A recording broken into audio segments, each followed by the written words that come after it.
I am Reverend Meg Biddle. I am the National Coordinator for Ministry Life and the American Baptist Personnel Services at the American Baptist Home Mission Societies.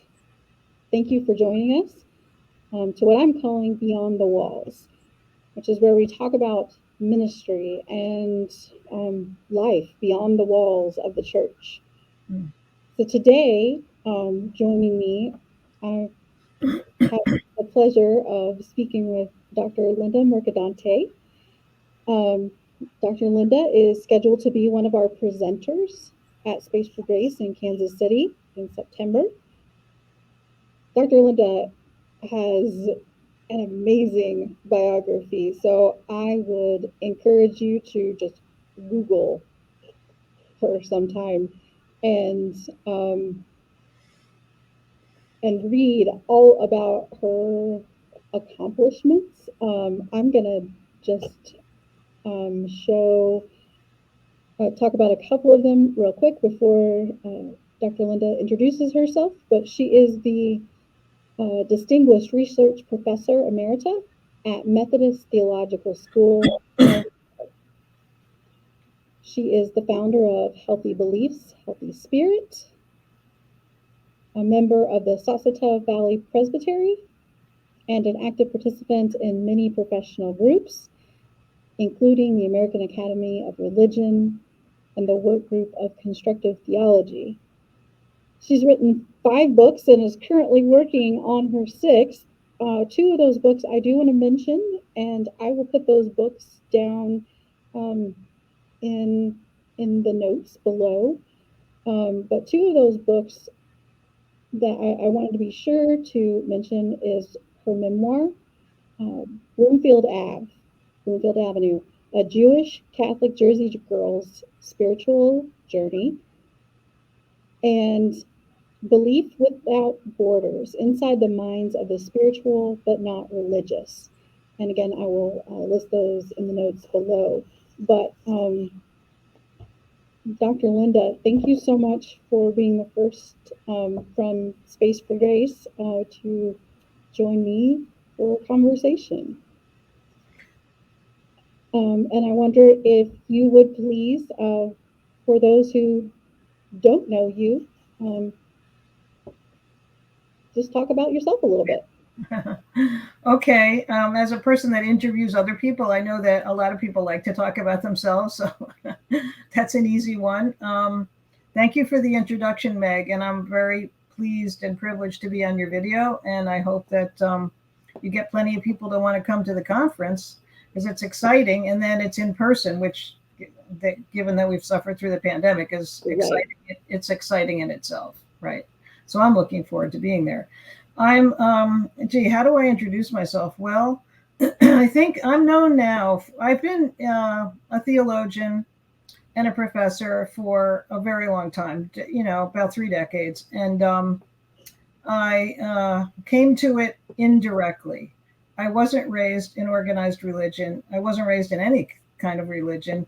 I think this is relevant because my work I'm now known for being an expert on spiritual but not religious people and the phenomenon. And what got me into it is that I was one myself, but I didn't even start out that much of a seeker. I started out with no religion because my parents, who were of different religions, different ethnic groups, and they were immigrants, they, I think, decided to keep peace in the home. They would just not have any religion there. And they didn't practice their religions either. My mother was Jewish. My father was an Italian Catholic immigrant. And my mother was first generation in the U.S. So it was really considered shameful at that time to be in an interfaith marriage, which a lot of people today can't even imagine, but their parents objected to their love. They fell in love during World War II. My father looked very handsome in his uniform. Even though he was an immigrant, they put him in the army anyway. And he served for a long time right during the war. And so they fell in love and they had a great marriage, but their religions didn't think it was a good thing, which today we find odd because we say love is good, period, full stop, end of conversation.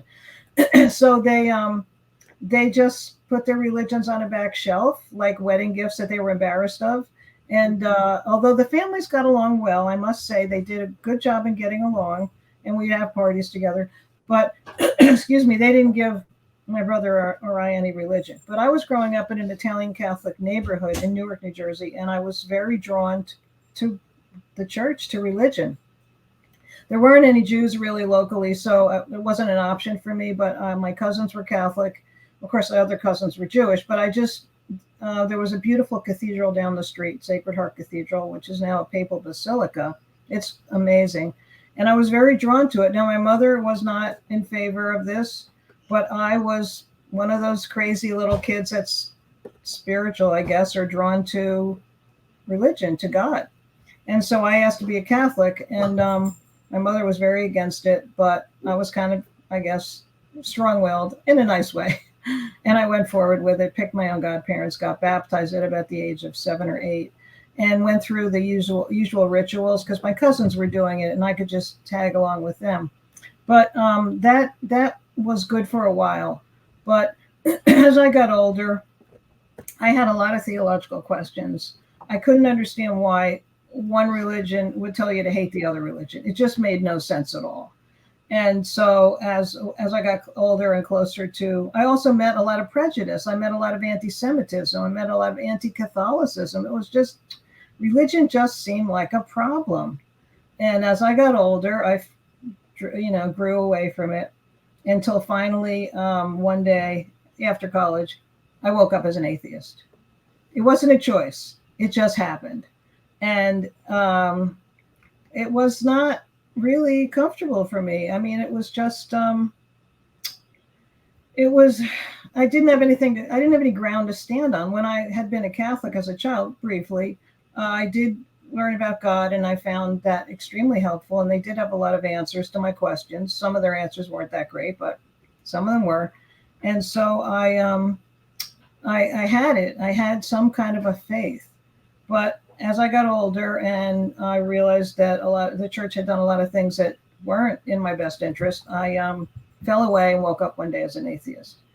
Again, I didn't find it spiritually fulfilling. And so I set out on a pilgrimage, and I ended up becoming a spiritual but not religious person. They didn't use those terms when I was little. When I was a young adult, they didn't use those terms, but that's what I was. And I searched and tried everything. I mean, I tried everything, and not all things that were, in the normal organized church world. But eventually, and this is crazy, but eventually I was a newspaper reporter for a long time, and I really loved that work. So I was an inquirer, and I could ask good questions. And eventually I took a backpack, took a leave of absence, went to Europe, was hitchhiking around, and happened upon this retreat center, which to me looked like a hippie commune. And I was like, yeah, I'm kind of a hippie. That's good. So I stayed there for a while, and it turns out they were Christian. And they got me to read the Bible. And I finally had a moment of enlightenment. And I went, oh, my half and half background, which everyone told me I was nothing in religious terms, and I was going to go to hell. When I finally started reading the Bible and I got to start understanding these things, I had a conversion experience and I became a Christian. Now, that wasn't the end of the story, because the people I was with had some of the same beliefs that were not helping me as a woman. And so I continued on. Now, I was an actual Christian, but I continued on. It's a long story, but I wended my way and finally found a home in more progressive mainstream Christianity. My mother said I never did anything halfway. I never let any grass grow under my feet. So I actually ended up going all the way, becoming an ordained Presbyterian minister and a professor of theology, got a PhD at Princeton, and ended up teaching in Ohio. I'm a New Jersey girl, teaching in Ohio theology to aspiring United Methodist students, seminarians. So I'm not one to do anything halfway. And that's how I ended up doing this. But let me add one more thing. Having been spiritual but not religious, I heard a lot of stereotypes in the church about these people, that they were salad bar, that they were shallow, that they were eclectic, that they, were lazy. I mean, I heard somebody start, and I'm like, I don't think so. That wasn't true of me. I was truly searching. I didn't even know it. Okay. I didn't always know that I was searching, but I was, and God knew it. So, I just thought, these people are either praising them like they're the new spiritual gurus and leaders, or they're putting them down. And I don't know, somehow that doesn't ring true to me, having been one. So I decided to go out on, another kind of pilgrimage and interview them. And I interviewed hundreds.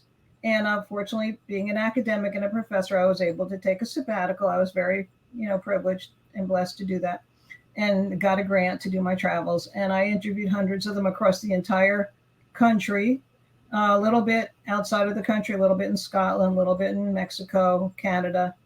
And what I found was amazing. And so I wrote a book about it. And that's Belief Without Borders, Inside the Minds of the Spiritual But Not Religious. And then my journey that I started with is in the other book, Bloomfield Avenue, A Jewish Catholic Jersey Girl's Spiritual Journey.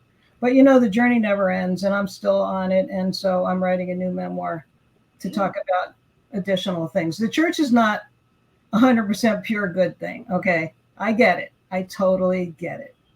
But that's where I found God, or God found me. And I've had wonderful experiences in the church, and I've had, the usual terrible experiences. So it's a mixed bag, and everyone should appreciate that. But I wouldn't just throw it out, because I think that's a horrible mistake. So that day, like that you woke up and all of a sudden you're an atheist, is that something like you call home and go, so mom? Call home? No, never. Oh, I never talked about my religious stuff with my parents. Never. That was just, oh, no.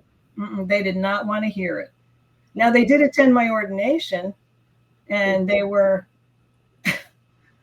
like rigid in the pews. They had never even been in a Protestant church before. I mean, they thought I joined a cult. Okay, Presbyterian church, not exactly a cult, but that's how far away they were from religion. And they really didn't think Protestants were that cool. So wow. They didn't. My mother wanted to know why I didn't pick a job where I'd make more money, since I had a PhD and I could, but that they didn't understand. They didn't understand. The only positive thing my father said was, well, Linda, at least you didn't become a nun. Oh, okay. I didn't tell anybody I woke up as an atheist. Okay. But I did, it was like a deconversion. It was like an instant thing. It wasn't, I didn't plan it. It was weird.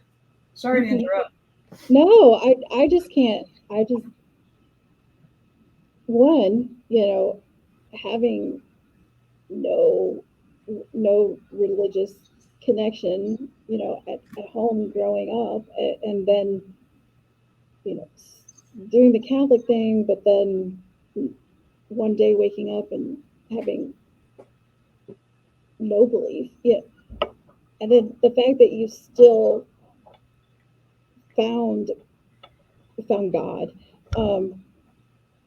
in the midst of all of that is an amazing story. And just, I hope that people find encouragement in there to say it's not over until it's over, Yeah. So that spiritual but not religious phase of your life, how long did that? That was years, several years. Okay. Yeah. It was fun. It was interesting. And I really loved later on in life, when I interviewed the spiritual but not religious persons for my books, I really had fun. I mean, they were not those stereotypes that people say.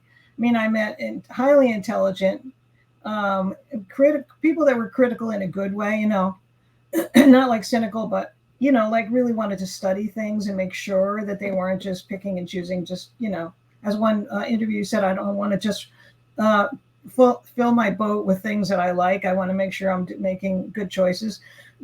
So I found, I knew that I was going to respect them because I had been one, but I also wanted to get to know them better, the current ones. And It was a privilege. I heard so many stories. I mean, sometimes the interviews would go on for a couple of hours. And I felt very privileged to be trusted with people's stories. And as a minister, you are trusted with people's stories often. So, but in this case, it wasn't religious people, it was non-religious people that I thought would reject me because if anything, you would think I was, overcommitted to organ. I mean, how much more could I, an ordained minister, a professor of theology, teaching in a seminary, that's kind of like, wow, that's like too much religion. But they appreciated that I was listening to them, and I listened very carefully. I didn't try to teach them. I didn't give them theology. I was sort of reverted back to my journalistic days, and I listened. And I heard that they had they rejected certain doctrines of Christianity that they felt were central to the faith. But basically, a lot of them didn't have any religious experience, so they were just kind of going on hearsay. And so one of the reasons I ended up teaching theology is because I wanted to help people have a better understanding of the faith, a deeper understanding that wasn't going to just rely on either rigid dogma or stereotypes, which is a lot of times, unfortunately, what people get. And they feel that they need to cling on to them so tightly because that's what it means to be a Christian. And I love teaching theology because I could say, there's a lot more, there's a larger playing field here than you think, and if somebody came without boundaries, I'd help them to have boundaries. But if they came with tight little boundaries, I'd help them to open their boundaries up and still be within the faith. I'm so glad you answered it that way because that was one of my big curiosities was, were these people that you encounter that are spiritual but not religious, was it all because of something they experienced in the church, or did they, grow up similar to you? Great question. That's a perfect question, Meg, because we in the church assumed, especially the more liberal branches or progressive branches, oh my God, we must have hurt them. How we hurt them to make them leave? No, I didn't find that. Okay. Oddly enough, interestingly enough, that's not what I found. What they often left, if they even were there, or what they rejected about Christianity was often these rigid forms of doctrine, which not everybody holds those kind of rigid beliefs. And they didn't like that because, they're American. They want freedom. They want choice. They want all that. They want to make their own interpretations. And somewhere in the middle is where I wanted to help them be, so they understood both sides of the issue.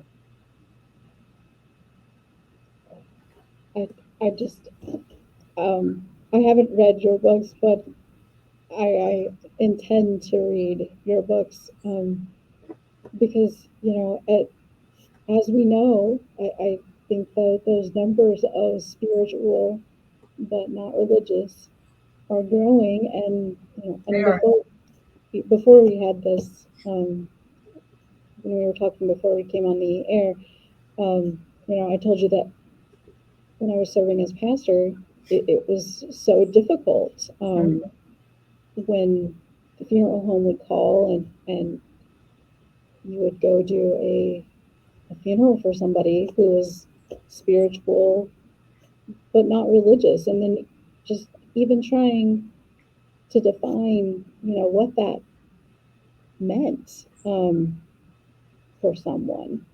Is there a good working definition that you use for what spiritual but not religious means, or is it just what it says?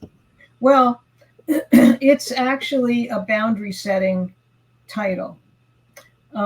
People want to set themselves off from what they see as a rigid, hyper-political, dogmatic, repressive institution. I don't think that's a very good definition of the church, but a lot of people, it isn't. Okay, it really isn't. But plus the church is so diverse. It's not one thing. So, but that's the stereotype that they hang on to justify the fact that they don't want to be involved in organized religion. And so to them, what spiritual means is that it's personal, is of the heart, it's independent, it's freeing, it's all that. So people that say they're spiritual but not religious feel that they are in a more righteous place than those who say they're within organized religion. So it's actually a title that they wear with pride. And that doesn't mean that they don't have spiritual needs that are not being taken care of. They do use, a lot of things out. There's a lot out there now. There's meditation, there's mindfulness, there's yoga, there's all these health practices. There's plenty of stuff they can go to. And I've done all that myself, especially during my interviewing. And then before, when I was one, I did all those things. But what I found was that I had actual vital, important, and deep spiritual questions that ultimately were theological questions, and they couldn't answer those for me. So for a person that views spirituality from the spiritual but not religious perspective, usually spirituality means healthy abundance. It's a very this worldly thing, but the transcendent dimension is often unclear if it exists at all. So it's a very immanent meaning this world and here with us. Immanence is everything, and transcendence is at best a question mark. Okay, but I don't think, but everybody worships something.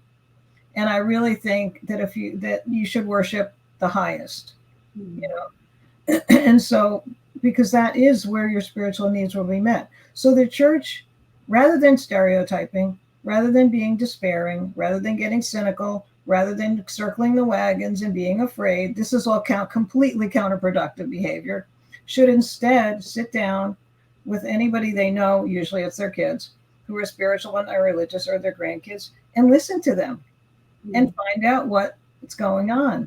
And they'll hear the stereotypes that these people have of the church, and they probably won't hear a whole lot of trauma, because I didn't. I was looking for it. I wanted to hear it if it was there, but I didn't hear a lot of it. I know it exists, but I think it's an ideology to use to justify not being part of organized religion. Look what those priests did. Look what they want money. They're too political. Yeah, there is that, but that's not the whole picture of what the church is. So I think we should listen to them carefully. And what I found when I listened to them carefully, and I listened appreciatively, of course, is that it was certain beliefs that they rejected rather than what we think of as they were traumatized by the church. It actually turned out to be theological questions. And the church, unfortunately, at this point, or a lot of people in the church, are not prepared to answer those questions. We've been kind of living on received doctrine without looking at it with any depth. And that's why I ended up teaching theology. What an amazing journey you've been on. And as you said, it's not over yet. No. You have so much more to do. As you talked about interviewing people, and we talked about earlier, you got interviewed by the Today Show, and you've written these books and these articles and all of that. What brings you joy? Oh, that's that's a good question. Well, there's two sides of it, and it's important that everyone have two sides, I think. Now, on the personal side, my son, my husband, my new puppy, and my beautiful kitty, of course. They're wonderful. That's great. Oh, and then I have a granddaughter from my son David and his wife Kate, and the three of them bring me joy a lot. And so that's how it should be, and that's great. But then when I was a newspaper reporter, one day I was covering, it was like a children's camp or something. I don't know why they sent me there, but I was probably a cub reporter, and that was like an easy story. So I got there, and it was a school that had brought these kids to a camp, and they were having fun. And then they were having an assembly. And so I think the teachers were like searching. They didn't know what to do with the kids. So they said, Linda, you're a reporter. Get up there on the stage and tell them about what it means. And I was like, I had never done public speaking. Okay, never. And I got up on the stage and I started talking, and the kids were like really listening. And I was like, wow, it it gave me joy. It was amazing. I just thought, wow. And now I didn't immediately run out and become a public speaker, but over time, as I got trained and all, I realized that the teaching and public speaking brought me joy, and it still does, and preaching, and that still does, and I love that, especially in a classroom. You see the lights go on in people's eyes. That's the best. Yeah. I think that's a great answer, and you're the first person who has ever answered that question, giving the two different sides, the personal, the professional, spirit. So I really appreciate that. And I shouldn't interrupt you, but I'm from New Jersey. I can't help it. No, it's fine. Writing, although not writing all the time, because writing is very hard, but having written is wonderful. Once you kind of, writing is, you don't know, well, for a lot of writers, you don't know what you're going to say till you say it. So writing helps you understand yourself, but it also helps you communicate with others. And so that brings me joy too. And I'll just say that we do have somebody that's watching us on Facebook and said thank you. Her name is Shelly. This is thank you because she can really relate to this conversation that we're having. So I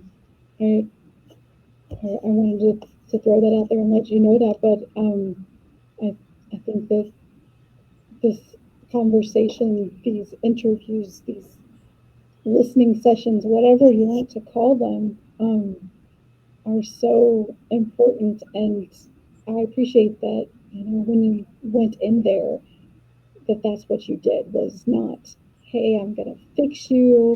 I'm going to, point the way to God, to, I'm going to solve all your, Jesus is the only answer kind of thing, that you went in and listened.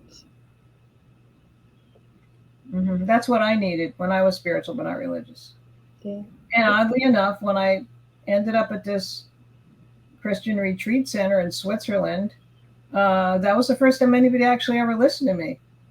And they had answers. Okay, they had a lot of answers. Okay, but they did listen first, and they didn't push anything on me. That they listened first, though. They listened first. Right. And that's so important.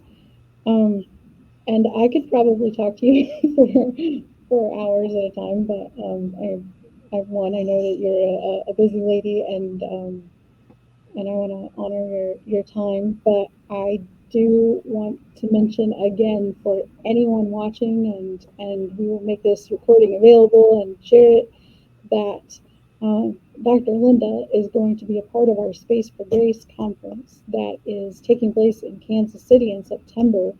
And she's going to be one of the presenters there. And I know that I'm going to sit through her session, and I would encourage folks to register. I can put links down in the notes, along with titles of her book. I will also make my email address available, and just Google Dr. Linda, and read more about her and watch her interviews, and I promise you won't be disappointed. Dr. Linda, I thank you so much for spending this time with me, for being the first one from the Space for Grace presenters to have a conversation with me. And I look forward to meeting you in person in September. So. Oh, good. Yeah. We get to meet with Meg instead of just doing everything online. That's good. Yeah. So I will be there, and I look forward to meeting you in person. Good. And in case people want to hear more information, or I have a YouTube channel and a website, so that's another place if they want to hear more. Yeah, I can put all those. I can put your notes for your YouTube and your website there with your book titles and everything else, so people have all your information. I'm happy to do that. So thank you, Meg, so much. Absolutely. I really appreciate this opportunity. Yeah, it's been my pleasure. So please, everybody, there'll be more of these videos to come, but sign up, register for Space for Grace, come out and meet Dr. Linda and say hello to me while you're out there, and look forward to meeting everybody in September. So me too. I'm looking forward to it. Yeah. And thanks for joining us. You're welcome. Thank you very much. My pleasure.